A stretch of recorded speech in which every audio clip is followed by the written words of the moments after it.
Ugh. Whew.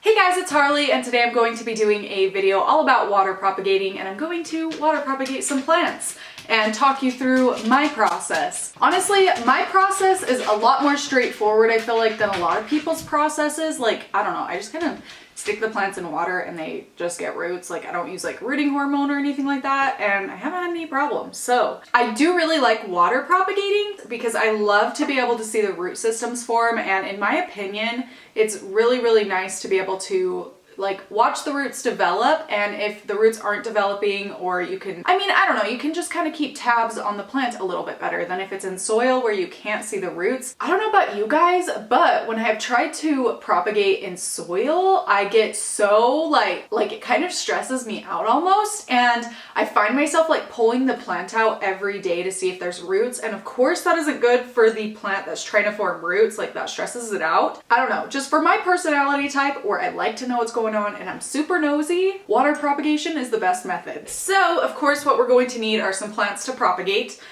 Here I have some bougainvilleas I think is what it is, that I took from outside just now, and then I have some bridal veil cuttings, and I have some other plants I may end up taking like a couple of cuttings from. So we'll see what happens there. The very first thing I like to do is I take my cutting, I'm starting with this bridal vine, and I pull off the bottom two leaves on the nodes.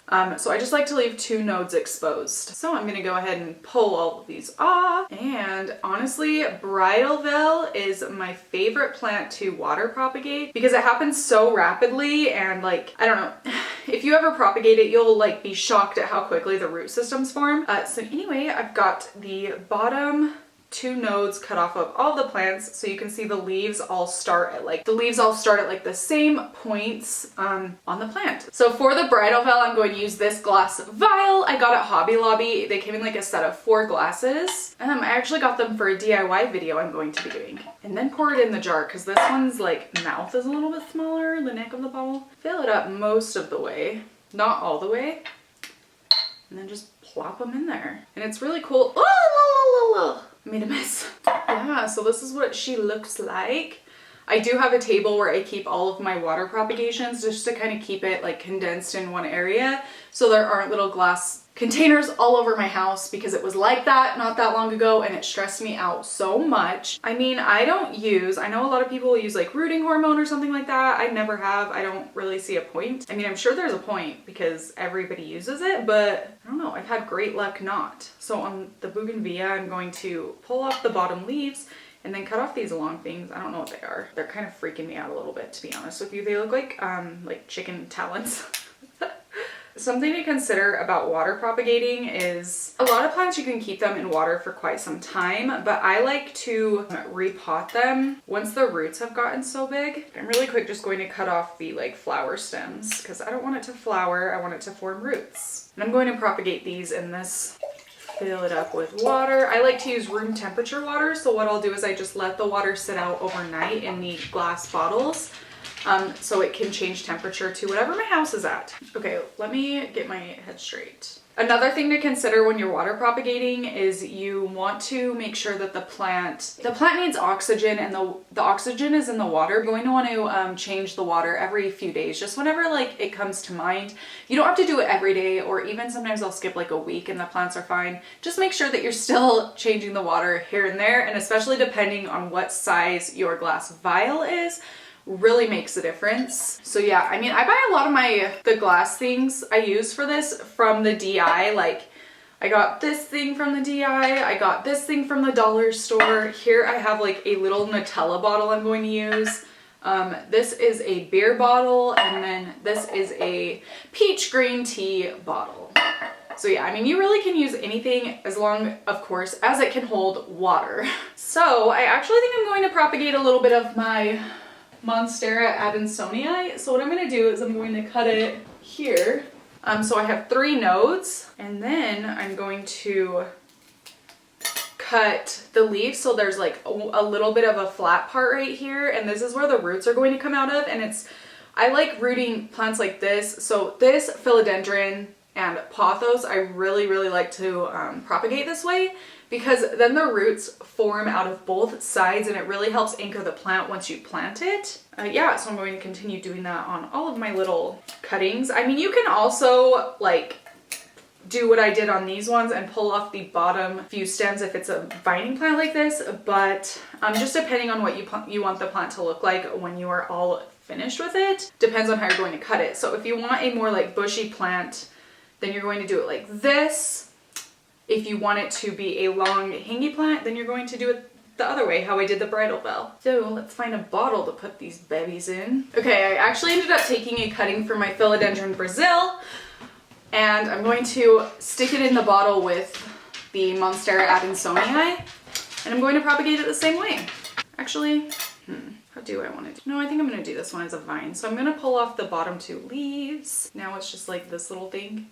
Just plop it in there. I have never had a problem with mixing my plants in one container. Just make sure the water is covering at least the bottom node. So really quick, I'm going to take you to 2 different sections of my house where I have propagating plants and show you kind of what it looks like. I keep them in front of a south window or a never eat soggy or a west window. So let's go look at that. So here in front of my south window is my first propagation station. Here I just have it in like this plastic bowl thing so that if I spill any water, it's not going to go all over my house, which can really suck. So I have some polka dot plant propagating here. This one has some pretty spectacular roots. Yeah, this guy flowered while he was in the bottle. You can kind of see up top, he still has some buds that are growing in. One of my favorite plants to water propagate is actually polka dot plant, because they form like roots very rapidly and they just do super well. So like a few days ago, this guy was blooming. I've had him in this water for quite some time now, like probably a couple of months, and he's just done really well. And I mean, those roots though, look at them, it's so cool. So this is a crossander plant, and this is another one you can see that has formed roots out of the bottom. This one took probably 4 to 6 weeks to propagate, so I've had it in water for quite some time now, but it just got this root like a couple of days ago. So it just took a lot of patience and waiting, but it's finally there and it's doing really well. Here I have 3 more plants I've been water propagating. So this one is a Peperomia ruby cascade. You can kind of see some of the small roots forming in there. They start out really tiny on this plant and it does kind of take a while. Then next door I have some Peperomia prostrata that doesn't have roots yet. And then here I have some angel vine that has some roots down there, like these little white lines you can see at the bottom are root. I keep them all in this glass tub so that when that happens, it's not a big deal. Dang it. I'm actually kind of happy that happened because you can see the roots a lot better now that it's out of the bottle. But yeah, I mean, this one is an angel vine and it water propagates super easily. I am keeping this one in the jar just because I've been experimenting on how long they will last in water. This one has been there for several weeks and I just want to see if they'll continue like growing more roots and shooting out new green growth while it's in there. I mean, you can see this one has a new leaf up top there. So I like to keep my water propagation station and like baby plants that need really moist soil all together on this table next to some of my more humid loving plants. I have my sensitive plant back here. I have some avocado I'm trying to grow. This one just got a leaf.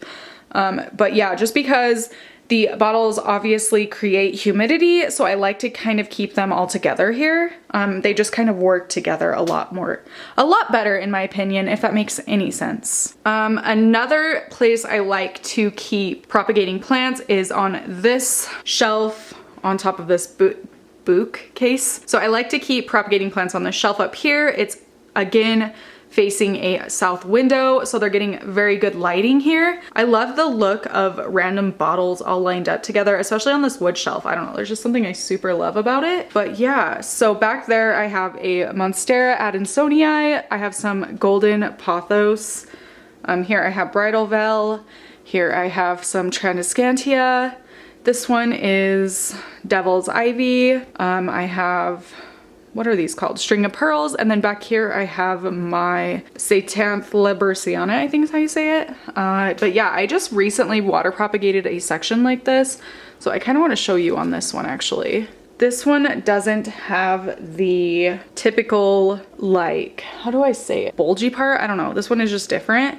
So I just I have successfully water propagated one of these before, and I just cut it so that there's about an inch after where the leaves are forming, and it'll grow roots out of where the joint is, like where all those leaves are pulling out of.